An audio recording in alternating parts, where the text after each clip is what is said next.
नमस्कार माझ्या गोडताईंनो, कशा आहात सगळ्यात? तुम्हा सगळ्यांना माझ्याकडून, माझ्या परिवाराकडून हिंदू नववर्ष म्हणजेच मराठमोळ्या सणाचा, गुढीपाडव्याच्या सणाच्या खूप खूप मनापासून शुभेच्छा. हा गुढीपाडव्याचा सण तुम्हाला सुखाचा, समृद्धीचा, आरोग्याचा आणि भरभराटीचा जावो हीच ईश्वरचरणी प्रार्थना. आपल्या मराठी संस्कृतीमध्ये चैत्र शुक्ल पहिल्या दिवशी आपला हा मराठमोळा सण किंवा नवीन वर्षाचा, आपल्या मराठी नवीन वर्षाची सुरुवात असते. ती अगदी उत्साहाने आणि आनंदाने आपण सुरुवात आहे ती करतो. आणि गुढीच्या सणाची तर तयारी अगदी खूप दिवसापासून सुरू झालेली असते प्रत्येकीची, की गुढीला साडी कोणती नेसवायची, गुढीकाठी केवढी आणायची, गुढीच्या इतर गोष्टींची तयारी, मग हार म्हणा, फुलं म्हणा, लिंब म्हणा, आंबा म्हणा, विड्याची पानं म्हणा. इथे पहा, मी चाफ्याच्या फुलांची माळ केलेली आहे गुढीला. आणि आम्ही ना लहानपणी असंच करायचो. त्यावेळेला झेंडूची पानं, फुलं किंवा हे हारचा हा काही गावाकडे प्रकार नसायचा. लहानपण इतकं सुखद आणि छान गेलं आहे ना, की अगदी आठवलं लहानपण की रमून जायला होतं त्याच्यामध्ये. कारण इतक्या सोयी त्यावेळेला नव्हत्या, त्यामुळे सगळ्या साधेपणाने होणाऱ्या सगळ्या गोष्टी होत्या. सणवार सगळे आपण साधेपणाने साजरे करायचो. पाडवा म्हणजे आमच्या गावची यात्रा असायची. 2 दिवस गावची यात्रा असल्यामुळे पहिल्या गुढीपाडव्याच्या दिवशी पुरणपोळी असायची आणि पुरणपोळीची तयारी आईची पहाटेपासूनची सुरुवात असायची. आणि आम्ही मात्र 2 दिवस अगोदर अगदी विटांचा, खड्यांचा, दगडांचा, मातीचा, शेणाचा सगळ्यांचा एकत्र मिक्स करून ओटा बनवायचो किंवा कट्टा बनवायचो. आणि त्या चौकोनी कट्ट्यावरती 2 फूट बाय 2 फुटाच्या कट्ट्यावरती आपल्या गुढीला सजवायसाठी रांगोळींनी छान नक्षी काढायचो. आणि ही जी चाफ्याची फुलं आहेत ना, त्यांच्या माळा करून अगदी त्या फुलं व्हायच्या अगोदर ज्या कळ्या असतात त्यांचे घोडे करून पूर्ण त्या कट्ट्यावरती सजवायचो गुढीच्या शेजारी. ही आमची होती सजावट. आणि आत्ता मात्र तयार हार आणले की संपलं आपलं काम. कारण आपलं लहानपण जसं होतं तसं आता काहीही राहिलेलं नाही. बराच फरक आणि बराच बदल आलेला आहे. कारण लहानपण इतकं सुंदर गेलेलं आहे आपलं. प्रत्येक गोष्ट घरच्यांसोबत आपण एन्जॉय केलेली आहे. अगदी नव्या कापडापासून नव्या चपलांपर्यंत सगळ्या गोष्टी आपण हौसेनं वाट पाहायचो की ती मला गोष्ट मिळणार आहे. आता मात्र मनातील तेव्हा आपण शॉपिंग करतो, मनातील तेव्हा गोष्टी घेतो. सो प्रत्येक गोष्टीची हळूहळू थोडीशी हौसमौस कमी होत चाललेली आहे. सणाची जी क्युरियोसिटी असते ती कमी होत चाललेली आहे म्हटलात तरीही चालेल. या सगळ्या गप्पांमध्ये तुम्ही पाहताय, मी काल जी गुढीसाठी साडी बनवलेली होती शाही मस्तानी पॅटर्न सोबत ब्लाऊज पीस, टॉवेल, टोपी, हे सगळं मी गुढीकाठीच्या इथे बांधलेलं आहे. आणि त्यानंतर आपला जो कलश असतो तो त्याच्यावरती घातलेला आहे. कलशाला जेव्हा मी हळदी कुंकवाची बोटं लावली तेव्हा मात्र ती बाहेर जाऊन लावली आणि तुम्हाला दाखवायचं राहून गेलं. कारण कलशाला सुद्धा हळदी कुंकवाची स्वस्तिक काढावं किंवा हळदी कुंकवाची 8 ठिकाणी बोटं लावावी. कोणी 5 लावतं, कोणी 7 लावतं, कोणी 8 लावतं. तर या पद्धतीने बघा, आता बाहेर आमचा गुढी उभा करण्याची तयारी चालू आहे. चौरंग आणि आरतीचं ताट घेऊन मी बाहेर गेली होती.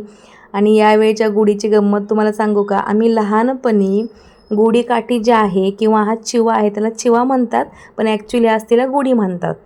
तर ही गुढीकाठी आणण्यासाठी मी माझ्या बाबांच्या म्हणजे माझ्या तात्यांच्या आठवडाभर मागे लागायची अगोदर, की सगळ्यात उंच गुढी आपली असली पाहिजे बरं का तात्या. कारण सगळ्यात उंच चिवा, उंच गुढी जे आणेल त्यांना मान असायचा आपल्या गावामध्ये, की बाबा हां, आज यावर्षी यांची गुढी खूप मोठी आहे.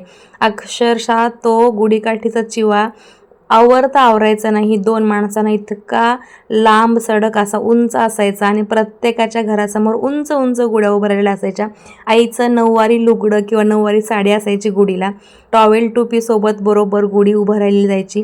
आणि सकाळी लवकरात लवकर आपली गुढी उभं राहावी हे सगळ्यांचा अगदी प्रण असायचा, की सकाळी पहाटे उठून पुन्हा तो ओटा सारवून घ्यायचा, मग त्याच्यावरती रांगोळी काढायची, गुढीकाठी उभी करायची, साईडला फुलांनी चाफ्याच्या माळा बांधून गुढीकाठीला हळदी कुंकू वाहिलं की मग आमची सजावट सुरू असायची. आणि या सजावटीमध्ये सजवून झालं की मग भूक तहान काही आठवायचं नाही. अगदी त्यानंतर घाई असायची, पटकन उरकून आपल्याला जत्रेत जायचं आहे. कारण जत्रा सुरू व्हायच्या अगोदर म्हणजे इथे दुकानं लागेपर्यंत आमच्या 4 फेऱ्या झालेल्या असायच्या. अशी आमची लहानपणीची गंमत. तुम्ही सुद्धा तसा लहानपण काढला असेल किंवा घालवला असेल एन्जॉय करत, मजा घेत प्रत्येक गोष्टीची, सणासुदीची. तर नक्कीच मला कमेंट करा. कारण आत्ता तसं पहिल्यासारखं काहीच राहिलं नाही ना. आपल्या मुलांना बारीक सारीक गोष्टी माहीत असतात, बऱ्याच गोष्टी आपल्याला समजावून सांगायला लागतात. आणि यावेळेला रेग्युलरपेक्षा गुढीकाठी मी मोठी आणली होती, कारण लहानपणीची आठवण आली गुढीकाठी घेताना. त्या काकांना म्हटलं थोडे जास्त पैसे घ्या काका, पण मला एकदम उंच जी गुढीकाठीची आहे उंच गुढीकाठी त्या जोडीमध्ये तीच हवी आहे. सो त्या काकाने सुद्धा मला दिलेलं आहे. गुढी अगदी आमची दुसऱ्या मजल्यापर्यंत जाऊन पोचली होती. माझा मुलगा थोडा हसत होता की मम्मा केवढी मोठी गुढीकाठी आणलेली आहेस यावेळेला. आणि ह्या चर्चा सगळ्या चालूच होत्या. माझ्या शेजारी बघा, शेजाऱ्यांनी गुढी उभं केलेली आहे माझ्या अगोदर. मी देवपूजा वगैरे आतमध्ये करत होती. हे सगळं उठून आम्ही सोबत क्लीन केलं होतं, सकाळी लवकर धुवून काढलं होतं. मी आज देवपूजा करून उरकेपर्यंत त्यांची गुढी उभी राहिली होती. त्यानंतर माझी गुढी उभी राहिलेली आहे. या वर्षीची गुढी माझी उंच आहे. सो एकदा पूजा करून घेते आणि पुन्हा तुम्हाला गुढी आपली कुठपर्यंत गेलेली आहे ती दाखवणारच आहे. व्यवस्थित सगळी पूजा केलेली आहे. जेवढं जमेल, जितकं जमेल, जेवढं शक्य असेल तितकं पूजेचं साहित्य मी गोळा केलं होतं. आणि इथे माझी पूजा चालू आहे. आमचे शेजारी मंडळी आहेत, ते त्यांची गुढी झाली होती, सो ते मंदिरात चालले होते आणि आम्हालाही मंदिरात उरकून हे सगळं जायचं होतं. कारण दिवसभरामध्ये मग पुन्हा मंदिरामध्ये गर्दी होते. कारण गावची यात्रा असल्यामुळे पटापट सगळे गुढी बांधतात. गुढी बांधण्यात व्यस्त असतात, तोपर्यंत मंदिर मोकळं असतं, गर्दी कमी असते. सो म्हटलं सकाळ सकाळी आपण मंदिरात जाऊन येऊ. इकडे गुढीची पूजा झाली, आरती वगैरे झाली. मी ते कापूर खालीच लावला होता, कारण चौरंगावरती म्हटलं नको, थोडंसं गरम होईल, चौरंगाचं लाकूड आहे ते. इथे बघा आमचे शेजारी म्हणतायत की गुढीची साडी कुठे आहे, गुढीला साडी बांधलीच नाही का, म्हणून वाकून पाहतायत वरती येऊन. सो त्यांची चाललेली आहे गंमत की यावर्षी खूप उंच गुढी तुम्ही उभारलेली आहे. छान वाटलं मलाही, थोडंसं नेहमीपेक्षा वेगळं लहानपणाच्या आठवणींना उजाळा देत माझीही गुढी यावेळेला उंच होती, अगदी दुसऱ्या मजल्यापर्यंत जाऊन पोचली होती. सो इकडे गुढीकाठीची पूजा झाली, गुढी उभं राहून झाली, व्यवस्थित सागर संगीत पूजा केल्यानंतर इथे आहो ना. आणि आता आमचा जो कॅमेरामॅन आहे, माझा मुलगा, त्याला इथे तिलक लावून घेतलेला आहे आणि या पद्धतीने पूजा उरकून घेतलेली आहे. सगळ्यात शेवटी श्रीफळ आहे ते वाढवत आहेत आमचे आहो. कारभारी खूप मदत करतात. बऱ्याच वेळेला बरीच माझी कामं जे आहेत ते पेंडिंग असतात, सो ते मला अधूनमधून हेल्प करत असतात. कारण मी सुद्धा बाहेर शॉपवरून उरकून घरी येऊन सगळ्या गोष्टी करणं म्हणजे कधी कधी दमायला होतं. सो त्यांचा जॉब, त्यांचं ऑफिस, त्यांची सगळी महत्त्वाची कामं सांभाळून ते बऱ्याच वेळेला मला हेल्प करत असतात. कारण दोघांनी करायचा आहे संसार, तर तो एकमेकांच्या मदतीनेच होतो. आता गुढी उभारून झालेली होती, बरीच मेहनत सकाळपासून सगळ्यांनी केली होती, म्हणून सगळ्यांसाठी गरमागरम पोहे केले. ॲक्च्युली अगोदर प्लॅन ठरला होता की बाहेर जाऊन मंदिरात दर्शन करून आल्यानंतर डोसा खाऊन यायचं, कारण आज मला पुरणपोळ्या करायच्या होत्या. पण पुन्हा आणि विचार बदलला. म्हटलं सगळ्यांना सणाच्या दिवशी छान करून घरीच पोहे करून घालू. गरमागरम कांदे पोहे केले होते. इकडे डाळ मी अगोदरच गुढीची तयारी करता करता शिजायला घातली होती.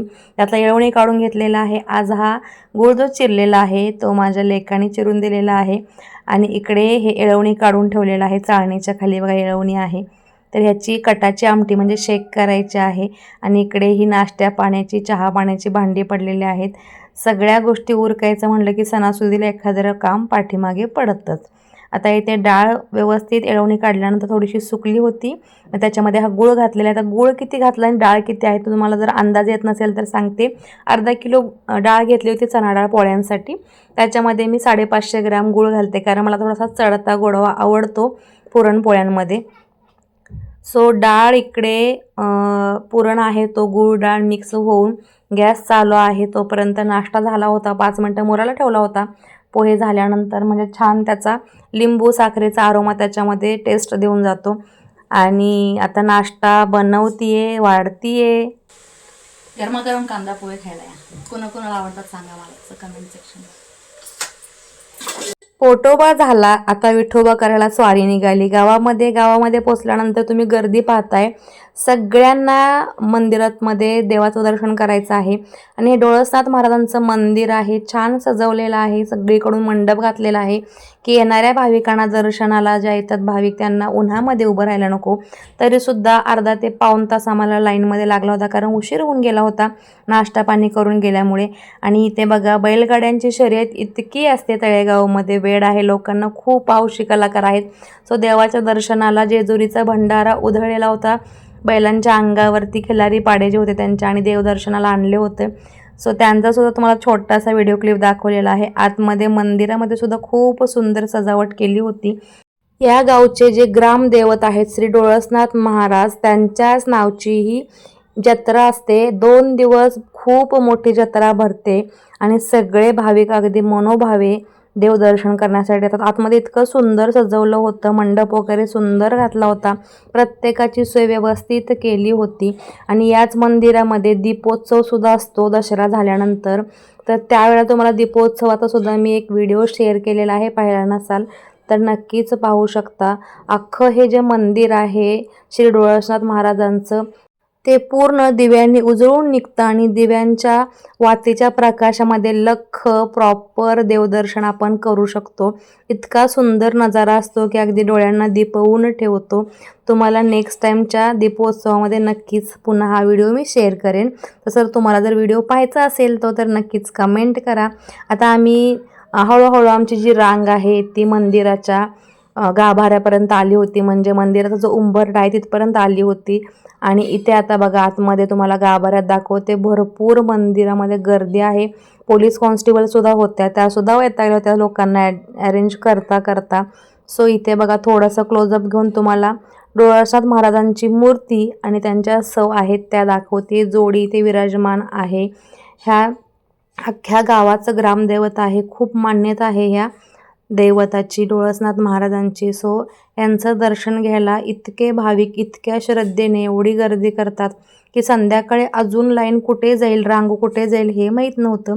म्हणून आम्ही सकाळीच आलो होतो. दर्शन झालं छान आणि त्यानंतर मंदिराला इकडे आपण पूर्ण प्रदक्षिणा घालणार आहोत. आणि ह्या साईडनी सुद्धा तुम्ही बघा, मंदिराच्या बॅक साईडनी इतक्या सुंदर सुंदर पोस्टर्स लावून, फोटोज लावून खूप सुंदर ॲट्रॅक्टिव्ह अशी कलाकृती ते सादर केली होती. तिथे बरेच भाविक फोटोसुद्धा काढत होते. आता दर्शन घेऊन खाली आल्यानंतर लक्ष गेलं सगळ्यात अगोदर ते आमचं हा मस्त लाल लाल दिसणारा खाजा, रेवड्या, पेठा ते प्रसाद म्हणून खरेदी केलं. पुन्हा घरी आले, घरी येऊन भांड्यांचा ढीग होता तो घासला, पुरणपोळ्याला घातलेला आहे कारण आता बराच उशीर झालेला आहे. 1:30 वाजले होते माझा स्वयंपाक होता. घरी असले सुट्टीच्या दिवशी की 1 सव्वा 1 पर्यंत आम्ही जेवतो, पण आज पुरणपोळ्याचा स्वयंपाक, बाहेर जाणं, गुढीची तयारी सगळी आवरावर करता 1:30 वाजले होते पूर्ण स्वयंपाक होईपर्यंत. इथे बघा तुम्हाला पोळी शेकवताना दाखवते, टम्म फुगल्या होत्या गुबगुबीत अशा या पिठावरच्या पोळ्या आहेत. ॲक्च्युली आमच्याकडे तेलावरच्या पोळ्या करतात कोल्हापूरला, पण माझ्या मुलांना लहान असल्यापासून या पोळ्या खायची सवय आहे पिठावरच्या.